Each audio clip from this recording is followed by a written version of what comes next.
What if the most dangerous conspiracy theory in American history was written by two guys just screwing around on the internet? October 28th, 2017. Somewhere on the internet, a single anonymous post appears. It promises that Hillary Clinton will be arrested tomorrow morning between 7:45 and 8:30 a.m. Nothing happens. No arrest. No perp walk. She has breakfast, probably. The post sits there, completely, embarrassingly wrong. But instead of dying like literally every other wrong prediction on the internet, it spread. Millions of followers, 25 countries, 3 years. And then things got violent. And then, on January 6th, 2021, people wearing Q symbols stormed the United States Capitol building. This was no longer just internet weirdness. This was history. But here's what almost nobody talks about. Scientists actually used artificial intelligence to figure out who Q was. And the answer will make you put your hand over your mouth. Stay with me.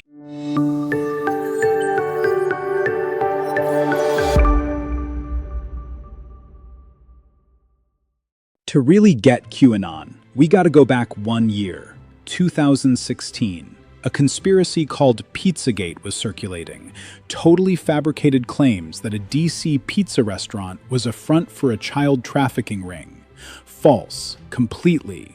But in December 2016, a man walked in with a rifle. QAnon absorbed Pizzagate's ideas, turbocharged them, and launched on 4chan, a message board known for being, let's say, completely unfiltered. The post signed off as Q. No name, no face, just a letter. Q claimed to hold Q-level security clearance. And here's the detail that gave the whole thing legs. That's a real thing. The US Department of Energy actually uses it. It made the fiction feel real. Q's message: Donald Trump is secretly at war with a global cabal of Satan-worshipping, child-abusing elites controlling the Democrats, Hollywood, and the media.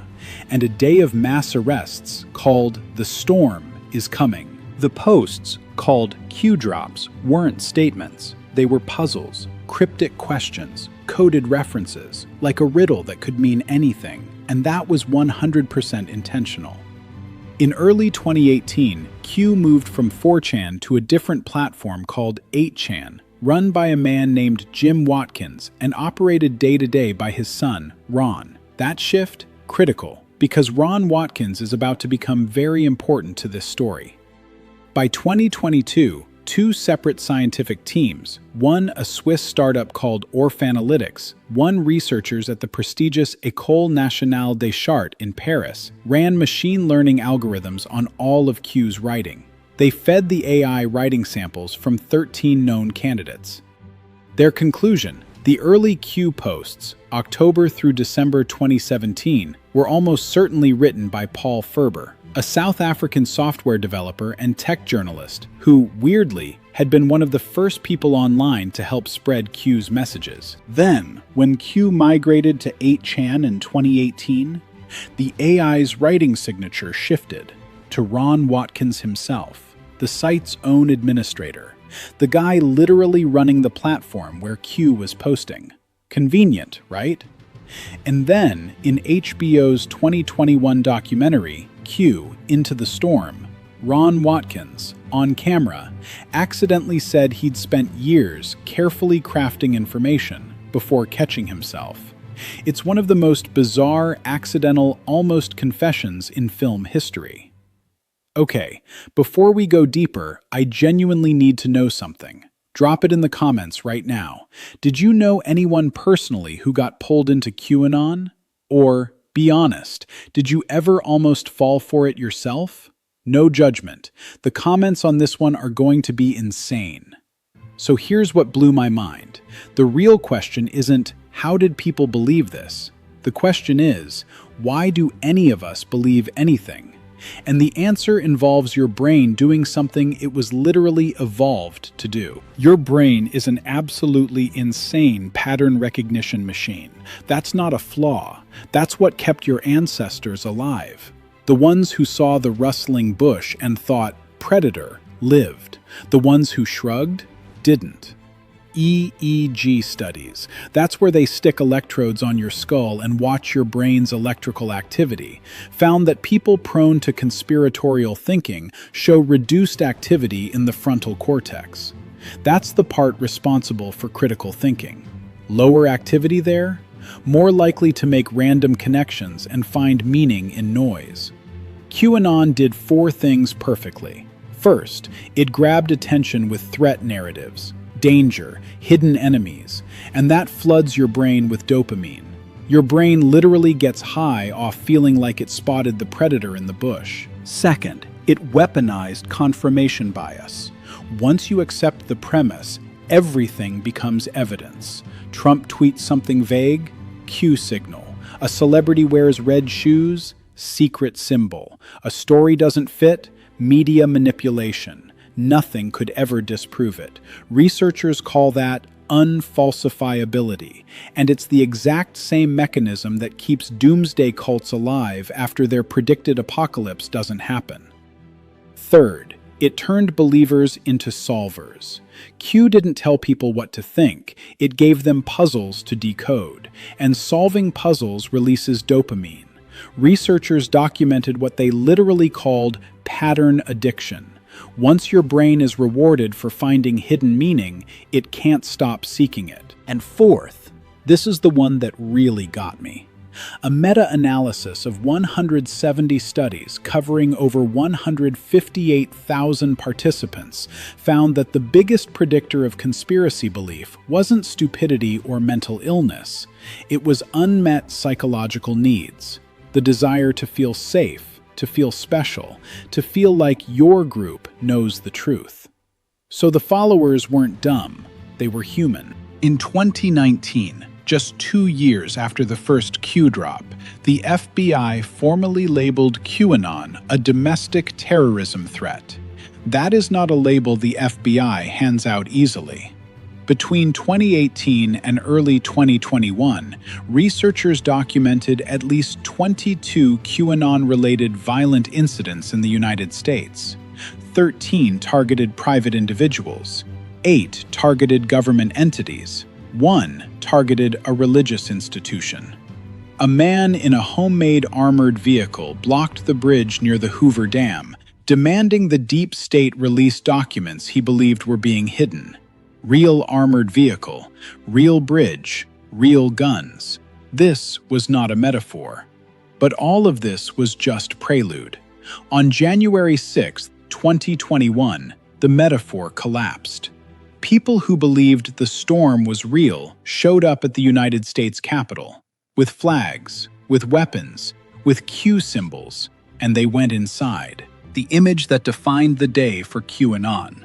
Jacob Angeli Chansley, the QAnon shaman. Face paint, a horned fur hat, bare chest, standing in the United States Senate chamber holding a spear with an American flag. It looked like a scene from a movie. It wasn't. Federal prosecutors, in their charging documents, specifically referenced QAnon influence on multiple Capitol siege participants. The FBI prepared documents to help law enforcement identify QAnon indicators online. An internet conspiracy theory had become a legal category in federal court. The response was swift. Twitter removed over 70,000 QAnon accounts. Facebook and Instagram took down more than 45,000. The digital infrastructure of the movement was dismantled almost overnight. And then Q went dark. After thousands of posts since October 2017, the last Q drop was posted in December 2020. The storm never came. Trump left office. The arrests of the cabal never happened. The movement should have been over. Here's why it survived. The theory was designed so nothing could ever disprove it. Prediction fails. The deep state knew you were watching and delayed. Q goes silent. That's part of the plan. The movement used the same psychological mechanism that keeps doomsday cults alive after the apocalypse doesn't come. Every failure becomes proof. Fast forward to 2026. Trump is back in the White House. For QAnon believers, this isn't just politics. It's confirmation of the narrative. The hero returned. The storm, they say, is finally coming. The movement is surging again, and it's found new soil. A 2026 study from the Université de Montréal documented QAnon supporters using a tactic called #hijacking, attaching conspiracy content to popular unrelated trending hashtags to pull in users who never searched for any of this. Here's what experts say is the scariest part. QAnon no longer needs a Q. It's become a template, a radicalization framework that bad actors can apply to any political context, in any country, at any time. The original is almost irrelevant now. The method is what spread. There's a Reddit community called QAnon Casualties. As of 2026, it has over 287,000 subscribers. People whose family members were pulled into the movement. People trying to find their way back out. 287,000 real families, real damage.